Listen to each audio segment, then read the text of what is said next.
Our super soaker of a weather pattern simply will not go away. I've got the potential for more flooding coming up. A week after deadly flash flooding in Johnson County, the county's judge executive talks to us about the lessons that can be learned from the devastation. A woman shopping at a central Kentucky Kroger ended up being hit and pinned by a car in the parking lot. What witnesses told us they saw.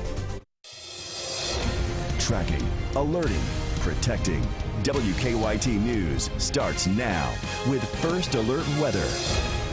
Good evening. Tonight, more storms packed with heavy rain have fired up across parts of the state, and the threat for flash flooding continues. It is another WKYT First Alert Severe Weather Day. We begin tonight with Chief Meteorologist Chris Bailey. He shows us what he is tracking right now for us. Chris?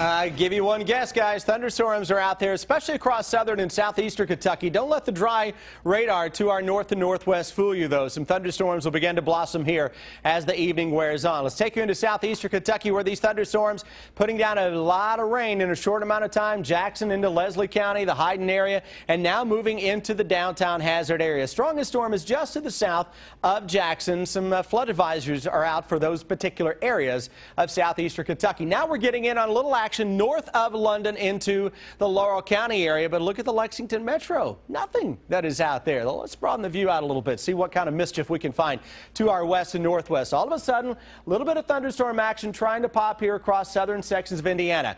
Earlier, we were talking about a little spin left over from the thunderstorm complex that would likely fire up some more storms, and that is still a possibility as the evening wears on. Flash flood watch continues tonight into tomorrow across most of central and eastern Kentucky, with rounds of thunderstorms still around. That flash flood threat will carry us through tomorrow. Then we try to get in on a little pleasant brand of temperatures. The big question, though, will that take care of the storm threat, or will we still see a little bit? We'll break it down with 7-day forecast when I come back here in about 15 minutes. Chris, thank you. 1 week ago today, deadly flash floods swept through parts of Johnson County, destroying homes and changing lives forever. Workers with FEMA arrived in Johnson County over the weekend to begin getting flood victims federal help, and donations continue to pour in.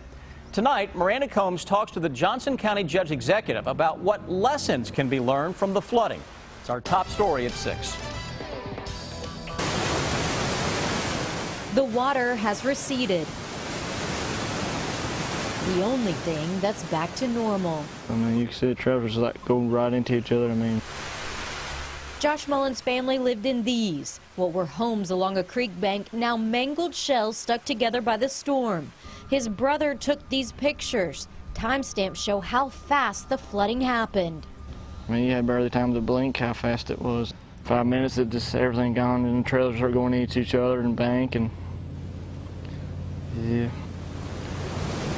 The just unbelievable amount of water that fell here in this county in such a short period of time. Judge Executive R.T. Daniel has known this road his entire life. And you realize, you know, those are, you know, friends, and family members are gone and missing, and people are left with nothing. The only bright spot in the tragedy, he says, is it wasn't dark. As bad as it was, you think, well, it could have been worse. You're shook up. I am.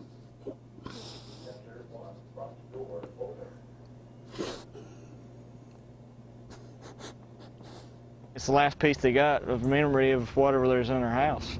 Mullen's family's homes were completely wiped out, but just 50 yards up this hill, those homes were untouched. But Mullen says they had to watch, which was painful enough. Yeah, it probably terrified them.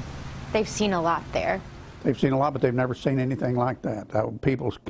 Older people said, I've lived here all my life, I've never seen water like this. We've never had this much water in this creek. I mean, it's just too heartbreaking. I mean, how could you build something back on something like this? The Kentucky Department of Environmental Protection says this flood was a once in every 500-year event. But the homes you see should have had a permit from the state to be in a floodplain. The state has no floodplain construction permits for Johnson County. Like most of rural Kentucky, we don't have planning and zoning in the county. And for this area, Judge Daniel says it hasn't been an issue anyway. They've lived there for generations in some cases. Their mom and dad lived there, and that's where they live. And you take a gamble anytime, I guess you're that close to a stream. It can happen, but historically it hadn't. But now, history has changed. And I think the people that live out there are going to think twice, too, before they come back and consider that. But now, you know, when families have lived in an area as long as they have, it's the natural tendency, you know, is to try to go home. And pick up the pieces to move forward. But we're resilient, too. We'll get back. The state EPA says Johnson County does participate in the National Flood Insurance Program, which means a person building on a floodplain would get a permit through the state and county. And even though the state says residents should not go back to that location, they admit there is such a small chance of this happening again. I thought you put it into real perspective when you said 500-year event. This is not like this is something that happened before 20 years ago. And when you, me, Amber, go out and cover these flood stories, typically people can say, oh, this happened back in '08 and I remember '03 or even farther back from that. You know, all of us can admit when we were out there, nobody knew when this had been so bad before. So it says a lot. All right, Miranda, thank you so much. Well, an elderly woman had to be rushed to the hospital after police say she was hit by a car in the parking lot of a Richmond grocery store. It happened this afternoon outside Kroger. Witnesses say the woman ended up being pinned between two vehicles. Victor Puente talked to someone who tried to help her after she was hit. He joins us live with the latest on the investigation. Victor? A Kroger representative tells us that woman was here shopping with her daughter when a driver backed into her. Richmond police tell us they've started an investigation into this crash. It happened around 1:30 this afternoon as that woman was walking across the parking lot here at the Richmond Kroger. A witness tells us that driver hit the elderly woman, sending her beneath her car and pinning her arm beneath the bumper and an SUV. The Kroger rep says it's possible the driver had a medical emergency leading to the crash. That witness is a nursing student. She told us she kept bystanders from moving that car until paramedics arrived, just in case there were any lacerated arteries that it may have been holding in place. She said beyond that, there wasn't much she could do. Everyone else to step back, and I just laid under there and just kept asking, you know, rubbing her back, telling her she's going to be okay, and asking her just general questions to make sure she was alert. That Kroger representative told us that both women were taken to the hospital. They also said the woman who was struck is expected to survive. We haven't been able to get an update on her condition because police haven't released her name. Live in Richmond, Victor Puente, WKYT. Victor, thank you. Witnesses say an off-duty firefighter helped the woman until paramedics arrived. It was a tragic situation. Tonight we're learning more about a man police say was hit and killed along Interstate 75. Police say that 33-year-old Mitchell Bryant was walking along the interstate to get help after his car broke down last night. But they say that 3 vehicles hit him near the Scott-Fayette County line. Today, Kristen Kennedy talked to family members about how they'll remember Bryant. Mitchell Bryant's family says the father-to-be was looking forward to introducing his child to his close-knit family.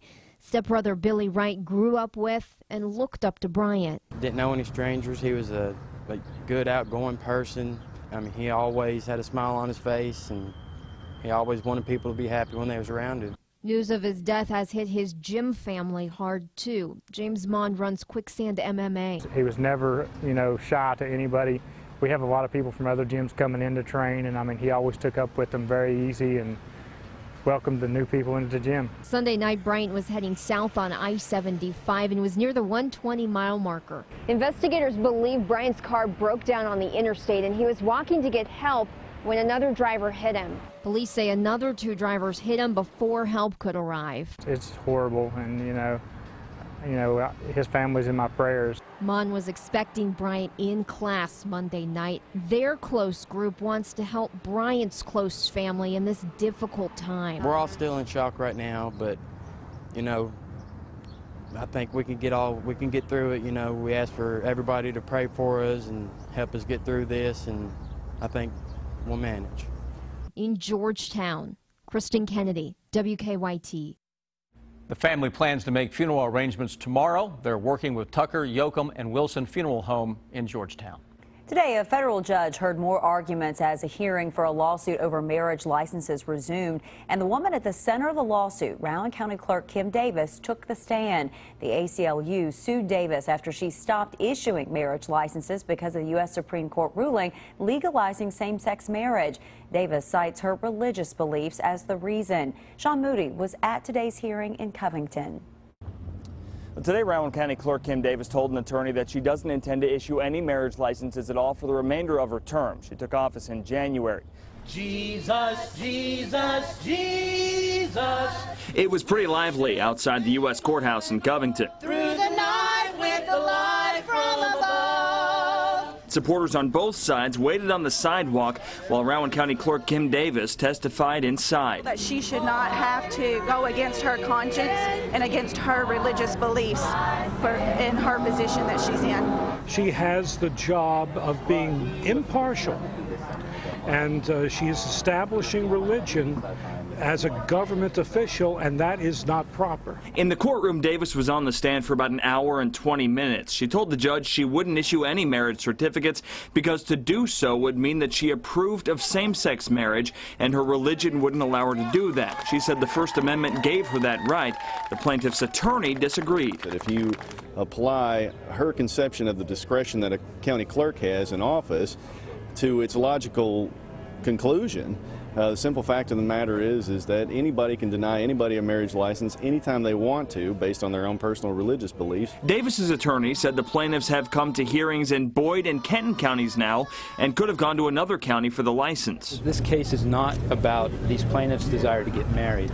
This case is about the plaintiff's desire to force Kim Davis to approve and authorize their marriage in violation of her constitutionally protected religious beliefs. In Covington, Sean Moody, WKYT.